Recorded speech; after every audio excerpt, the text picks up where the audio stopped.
What is up, my Pika crew? This is ThePikaWu, and welcome to another X and Y Wi-Fi battle. This one's going to be against a guy called Flaming Axel. He's a really awesome guy. He has a new channel, so you should check that out in the description below. He does Pokemon material as well as some Kingdom Hearts material. So if you're interested, be sure to support him and subscribe. Now onto the team analysis. Looking at the team matchup, it seems like it's going to be a pretty balanced game. Both the teams are pretty balanced in the sense that I don't think anyone has a huge advantage in terms of the Pokemon that they have in their roster, but I do think my opponent does have some better Pokemon, but I do have the weather advantage. His team has better synergy, as defensively he has the popular Ferrothorn and Jellicent combination, which is a very popular and very effective defensive core, and offensively he has a lot of strong Pokemon like Kyurem Black. But overall it's pretty balanced simply because I have the weather advantage since I am running somewhat of a Sun team with the Exeggutor and Charizard combination. Now in terms of playstyle, I'm running Hyper Offensive again, but it's different than my other Hyper Offensive teams that I used in the past because I'm running all attackers, but my Pokemon are relatively slow, so it's going to be more of like a bulkier, slower team that can take a couple of hits but can dish out some very powerful hits as well.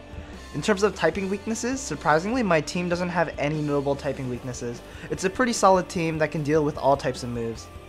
In terms of threats, I see that I'm pretty afraid of the Genesect, especially if it is a Choice Scarf set, and that Kyurem Black, because my team's pretty slow, so Kyurem Black can actually outspeed the majority of my team, and can also hit very hard, especially if it is a Choice Banded set. His defensive core, although it's usually threatening against most teams, it actually doesn't really pose that big of a threat because I have Charizard that deals fairly well against it because I have the Fire Blast and Solar Beam to deal with both Ferrothorn and Jellicent. Now in terms of my opponent's team, he doesn't really have any notable weaknesses as well. Maybe a slight weakness to Fire, which is actually going to give me a slight advantage because I do have Charizard that can dish out very powerful Sun boosted fire attacks. In terms of playstyle, he's got a balanced offensive team. He has 3 Pokemon dedicated to being walls, so he can switch from a more offensive playstyle to a more defensive playstyle. In terms of threats, I think Charizard is the biggest threat to his team.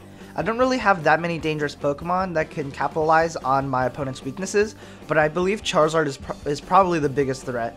I need to keep Charizard in the game in order to do well against my opponent. So yeah, that's the team analysis. Hope you guys enjoyed the battle, and yeah, enjoy!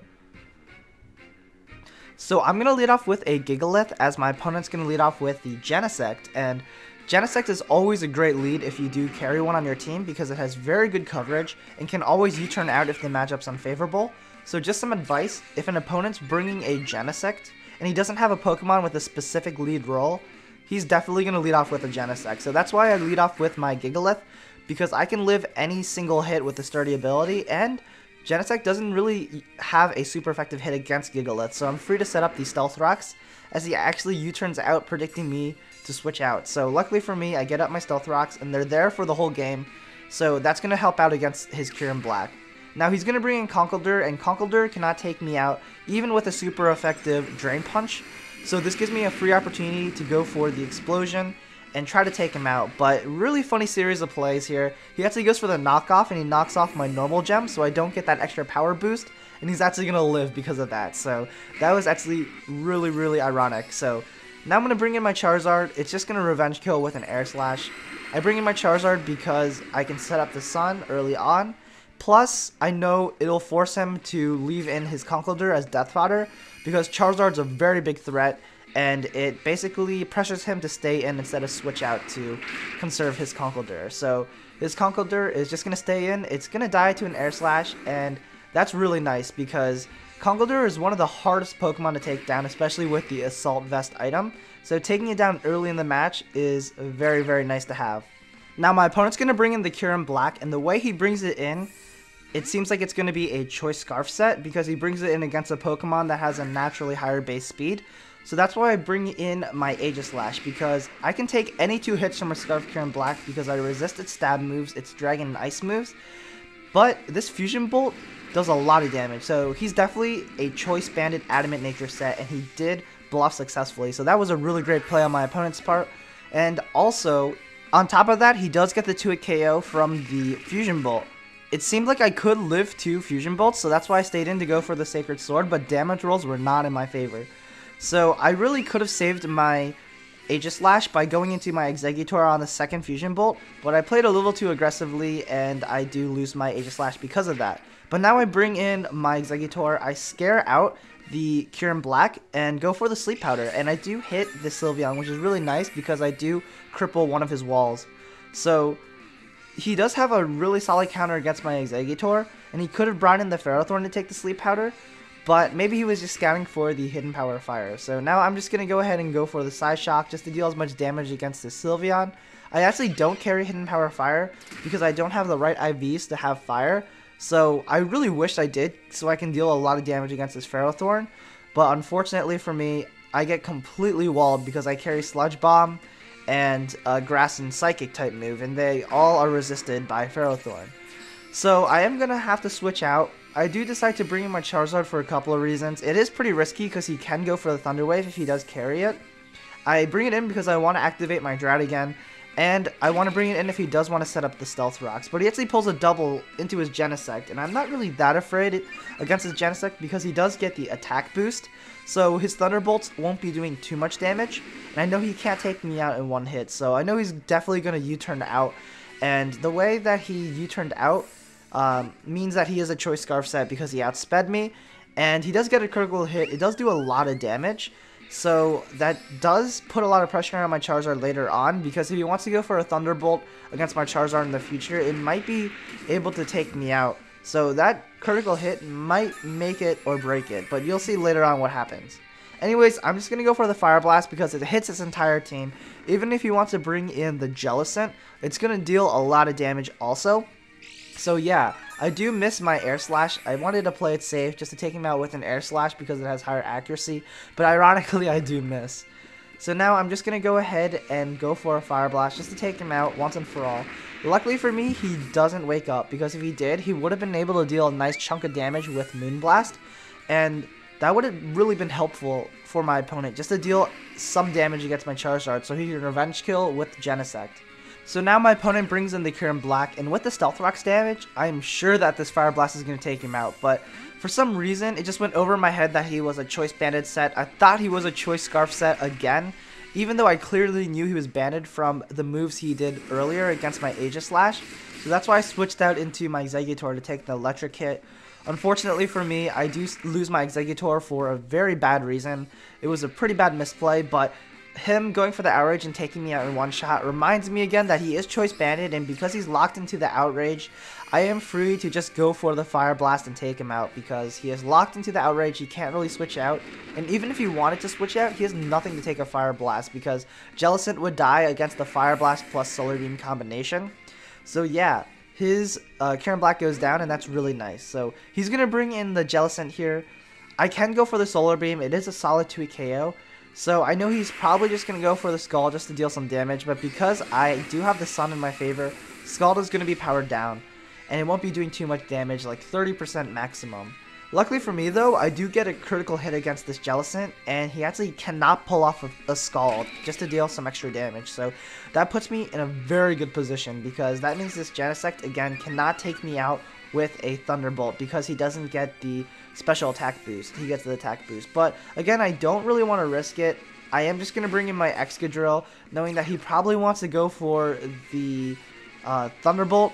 But he actually predicts my switch out and he goes for the Iron Head. And that seems like it's going to be a solid 3-hit KO. So I can live the next hit. I know he's Scarfed because he outsped my Charizard. And I can pull off a free Earthquake, which will do a lot of damage against pretty much anything on his team. So I am just going to go for the Earthquake against his Ferrothorn. It surprisingly doesn't do that much damage. It seems like it's not going to be a solid 2-hit KO.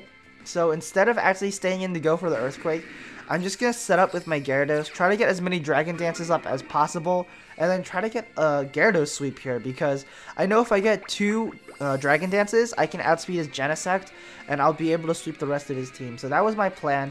I got the Intimidate going on, so I can power down this Ferrothorn, because his Power Whip will be powered down due to the Intimidate, and I do resist his Gyro Ball, so I'm not really fearing anything. I'm going to go ahead and just set up Dragon Dances. I actually wish I had the Substitute so that he won't be able to go for the Leech Seed and get some extra HP going on.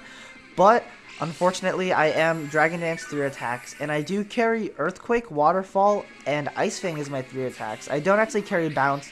I really wished I carried Bounce, but that is a move tutor from 5th generation, and I don't have any Pokebank Pokemon, so unfortunately for me, the best thing I can do is actually go for the Earthquake. So I am just going to set up 2 Dragon Dances here, and after 2 Dragon Dances, I should be doing a decent amount of damage with the Earthquake. So he is actually pressuring me with the Leech Seed and with the Gyro Ball, so I'm actually going to go ahead and start attacking him because he is recovering a lot of HP from the Leech Seed.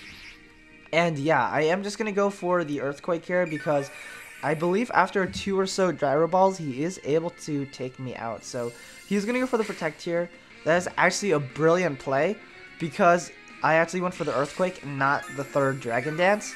So that is actually going to help him out a lot because he's going to get some extra recovery, and that's actually going to save him here because I'm actually pretty scared since I am at a low amount of HP and he's at a very high amount of HP, almost at max HP. So I don't think my Gyarados will be able to sweep his team just because this Ferrothorn is in the way. Had I went for the Dragon Dance there on his Protect, I definitely would have been able to sweep the rest of his team because I would have been able to do more damage with the Earthquake, and I definitely would have been able to, do a lot of damage against the rest of his Pokemon. So unfortunately for me, that Protect actually saves him there, and that was a really great play because 2 Earthquakes is not going to be enough to take down this Ferrothorn, and he's able to just go for the Gyro Ball and finish me off. So unfortunately for me, I do lose my Gyarados here.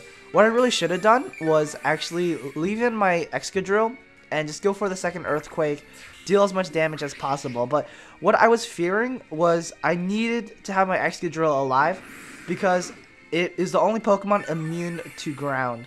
And I can lose my Gyarados instead of my Excadrill because if I have Excadrill and Charizard combined, his Genesect won't be able to sweep my team with Thunderbolt. Whereas if I had Charizard and Gyarados, he could go for 2 Thunderbolts and basically take down both my Gyarados and my Charizard. So that's what I was thinking. So now it's 2v2. He's got Ferrothorn and Genesect. I've got Charizard and Excadrill, but he has Rocks up, and I have to get rid of the Rocks because if I don't go for the Rapid Spin, Rocks are going to do 50% to my Charizard, and he can revenge kill me with another move that's not Thunderbolt. So he can just go for Ice Beam and take down both my Excadrill and Charizard, and that would be game. So I have to sacrifice my Excadrill there, meaning that I only have 1 Pokemon left. I have my Charizard. So this is going to be a huge problem because he still has the Choice Scarf Genesect still lurking around. So I'm going to take down this Ferrothorn with an Air Slash, no problem, as long as I don't miss because I can't afford losing any more HP. And now it comes down to this, Charizard versus Genesect. It is a Choice Scarf set, and I know it is going to get the attack boost and not the special attack boost. So it all comes down to this, can I live the Thunderbolt or not? And it turns out he actually carries the Explosion, and he's going to take both of us down, and it's going to be a tie. Wow, that was an amazing battle at the end. It's super explosive, and yeah. It turns out he is a physical attacker, and he doesn't carry Thunderbolt. He carries Iron Head and Explosion, U-Turn, and probably X-Scissor. So I resist all of his moves. Explosion is his only move that can take me out, and that is going to be the match. So I hope you guys enjoy. Thank you for watching the battle. If you guys enjoyed, feel free to leave a like, especially for this match. Wow, it was a really great ending. And yeah, thank you. Stay tuned for the comment question of the day. And also, shout out for Ernest for the Charizard, Exeggutor, and Gyarados. Alfie for the Aegislash, and Teneshio for the Excadrill and Gigalith. This is the ThePikaWu signing out, guys. Peace. Oh, by the way, feel free to add me on Facebook and Twitter. Both the links will be in the description below because I do post these battles earlier on those websites. Peace.